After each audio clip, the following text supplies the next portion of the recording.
খসরু ভাইয়ের body language দেখে বুঝছি তিনি বলতেছেন যে ভাই পতনের বিকল্প কিছু নাই, হবেই। শিক্ষার্থী যখন সন্ধ্যার পরে তুমি কে আমি কে, রাজাকার রাজাকার, কে বলেছে স্বৈরাচার স্বৈরাচার, এই স্লোগান যখন দিয়েছিল, আমরা তখন সালাউদ্দিন ভাইয়ের সাথে আমি রাশেদ কথা বলি এবং তাকে বলি ছাত্রদলকে যেন ছাত্রদের পাশে থাকে, এটা নিশ্চিত করতে হবে। বিএনপি যদি হাল ছেড়ে দিত, আজকে এই দেশের যে কি পরিণতি হতো। এই ইমামদের একটা সম্মেলনে উনি যখন বলছিলেন যে বিএনপি ক্ষমতা আসলে ইমামদের যথাযথ সম্মান, বেতন, ভাতা নিশ্চিত করা হবে, আই থিঙ্ক এটা একটা দলের মানে হচ্ছে তারা মাইন্ডেড ছিলেন, তারা একটা গন্ডগোল পাকালেন, হইচই। এবং সম্ভবত আমাদের স্বরাষ্ট্রমন্ত্রী সেখানে অতিথি ছিলেন বক্তব্যে, চিনমৈত্রী সম্মেলন কেন্দ্রে।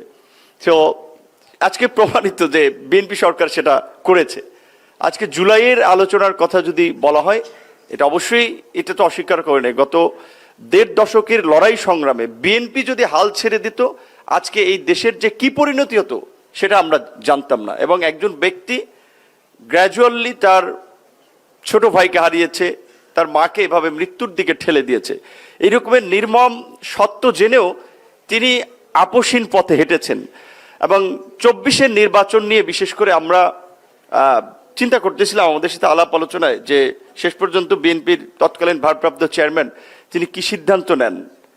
খসরু ভাইয়ের সাথে কথা বলে খসরু ভাইয়ের বডি ল্যাঙ্গুয়েজ দেখে বুঝছি তিনি বলতেছেন যে ভাই পতনের বিকল্প কিছু নাই, হবেই। তো আমরাও স্পিরিটেড ছিলাম এবং দেখেছেন নির্বাচন বর্জন নিয়েও আন্দোলন। এবং ২৮শে অক্টোবর, তার আগে ২০২৩ সালের ২৯শে জুলাই ঢাকার ৪ প্রবেশমুখে বিএনপির কর্মসূচি, এবং তার আগে বিভিন্ন কর্মসূচিতে, বিশেষ করে একটা ঘটনা, ভোলার একজন ছাত্রনেতা নূরে আলমের মৃত্যু, এই সমস্ত ঘটনাগুলো মানুষকে আসলে ধীরে ধীরে এই বিপ্লবের জন্য তৈরি করেছিল। এবং তার পুঞ্জীবিত ক্ষোভের বহিঃপ্রকাশ ছিল জুলাই। এমনকি মহাসচিব যদি রিকল করতে পারে, ১২ই জুলাই আমাদের লিয়াজু কমিটির বৈঠক ছিল, সেখানে খসরু ভাই মহাসচিব ছিলেন। আমাদের দলের পক্ষ থেকে তখন আমি এবং রাশেদ আলাপ করে আমরা বলছিলাম যে মাননীয় মহাসচিব, আপনি এটা চেয়ারম্যানের সাথে আলোচনা করেন। এই ছাত্রদের আন্দোলনের নেচারটা আমরা জানি, এবং এখানে আওয়ামী লীগ ছাত্রলীগের নির্বাচনের প্রথমেই এরকম একটি ডিমান্ড, একেবারেই প্রো স্টুডেন্ট একটা আন্দোলন, সেটাকে তারা আক্রমণ করবে। এখানে অভিভাবক শিক্ষকরা যেন, বিশেষ করে বিএনপি পন্থী বুদ্ধিজীবী, তারা যেন এখানে ছাত্রদের পাশে দাঁড়ায়, এটা আপনারা নিশ্চিত করেন। মহাসচিব বলেছিলেন আমরা চেয়ারম্যানের সাথে আলাপ করে পরবর্তীতে জানাবো।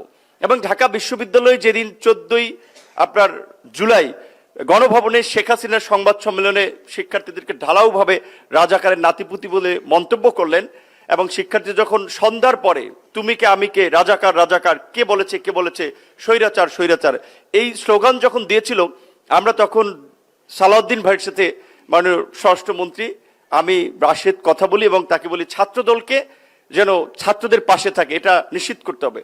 যখন দেখি যে একটু দু এক জায়গায় বিচ্ছিন্ন ঘটনা ঘটছে, আবার রাত্র সম্ভবত ৯টার দিকে, তখন সালাউদ্দিন ভাইয়ের ছাত্র দলের সভাপতি রাকিব নাসিরকে আমাদের সাথে হোয়াটসঅ্যাপে গ্রুপ কলে অ্যাড করে যে নূর রাশেদ জবাব বলে ও ছাত্রদের পাশে থাকো তোমরা।